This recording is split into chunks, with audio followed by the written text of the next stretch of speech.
ভারতীয় গণমাধ্যম ডেইলি আমাদের সম্বন্ধে অপপ্রচার করতেছে। আমাদের এই বাহিনীগুলি জনবান্ধব করে তুলতে হবে। জনবান্ধবের জন্য আমাদের কি কি চেষ্টা, এগুলি নিয়ে এখানে আলোচনা হয়েছে। আপনারা জানেন আমাদের বাহিনীরও কিন্তু অনেক সমস্যা আছে। এই সমস্যাগুলি কিভাবে সমাধান করা যায়, ধরেন আমাদের লজিস্টিক অনেক কম, গাড়ি ফাড়ি সমস্যা রয়ে গেছে, থাকার সমস্যা রয়ে গেছে, এগুলি ব্যাপারে এখানে আলোচনা হয়েছে। এবং আইন শৃঙ্খলা পরিস্থিতি আরও কীভাবে আরও উন্নতি করা যায় এই ব্যাপারে অনেক আলোচনা। এটা অবশ্যই এটা প্রতিবাদ জানানো হবে। এটা প্রতিবাদটা কিন্তু স্বরাষ্ট্র মন্ত্রণালয় হলো পররাষ্ট্র মন্ত্রণালয়কে পাঠায়, এই প্রতিবাদটা পাঠায় হলো পররাষ্ট্র মন্ত্রণালয়। আমরা অবশ্যই তাদের বলবো এটারে মানে স্ট্রং একটা প্রোটেস্ট লেটার তাদের দেওয়ার জন্য। এটা কোনো অবস্থায় কাইবে না। শুধু আপনি একটা কথা না, ভারতীয় গণমাধ্যম ডেইলি আমাদের সম্বন্ধে অপপ্রচার করতেছে। আপনারা এই ব্যাপারে আপনারা সবসময় সজাগ থাকবেন। আমাদের সাংবাদিক ভাইরাও সজাগ আছে। আপনারা তাদের কারেক্ট রিপোর্ট দেন। তারা কিন্তু মিথ্যা রিপোর্ট ডেইলি দিয়ে যাচ্ছে, ডেইলি তারা মিথ্যা রিপোর্ট দিয়ে যাচ্ছে। যে তারা এই মিথ্যা রিপোর্ট যেন না দেয়, এই জন্য আমি আপনাদের সহযোগিতা কামনা করছি।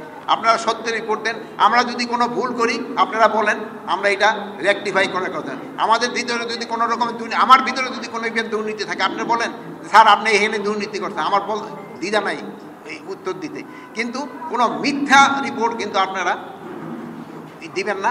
আর কোনো মিথ্যাই করলে হয় কি পুরো জিনিসটা হয়। এখন কিন্তু ভারতীয়রা যে মিথ্যা দেয় এটা কিন্তু সবাই জানে।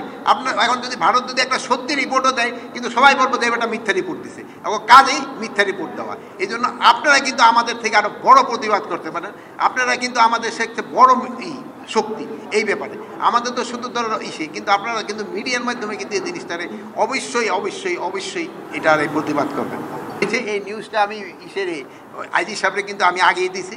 এর এগেনস্টে প্রপার অ্যাকশন অবশ্যই ইনভেস্টিগেশন করে নেওয়া হবে। হয়তো দেখতে পারেন যে 2-1 দিন দেরি হচ্ছে, যেহেতু ফর্মাল একটা ইনভেস্টিগেশন তো করতে হয়।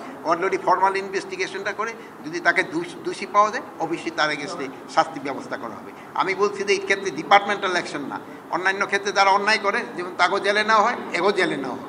এবার তো দেখছেন যে 6 মাসের সময় দেওয়া হয়েছে, ওই জন্য আমরা একটা নতুন টিমও করে দেওয়া হয়েছে।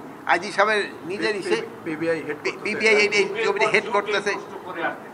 পিবিআই এবারে একটা আমার মনে হয় এবারে একটা অবশ্যই একটা শুরু হবে। আমি আজকে এখানে অবশ্য স্বরাষ্ট্র নিয়ে চিন্তা ভাবনা করতেছি।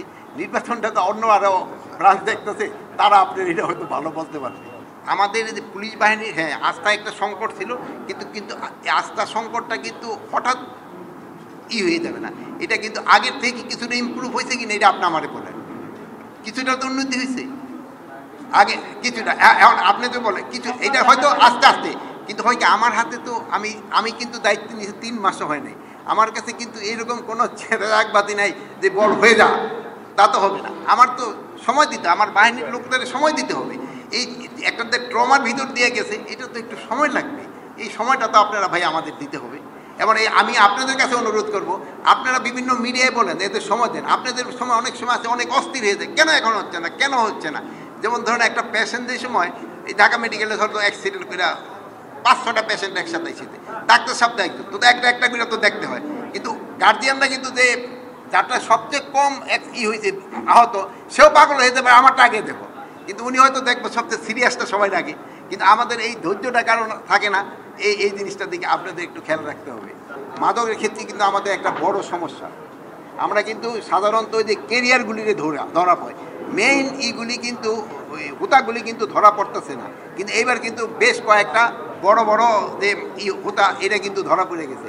এবার কিন্তু বদি কিন্তু অলরেডি জেলের ভিতরে আছে। ওরা কিছুদিন আবার ওই শুনলাম যে কক্সবাজার জেলে ওরা খুব আরামে রাখে, দেখে ওরা আবার ট্রান্সফার করে চিটাগাং নিয়ে আসা হয়েছে। এখন ধরেন যে মাদক তো একটা আমাদের দেশের কিন্তু একটা বড় সমস্যা, এটা একটা বড় ধরনের সমস্যা। এই সমস্যাটা আমরা সবাই মিলেই কিন্তু এটা সমাধান করতে হবে।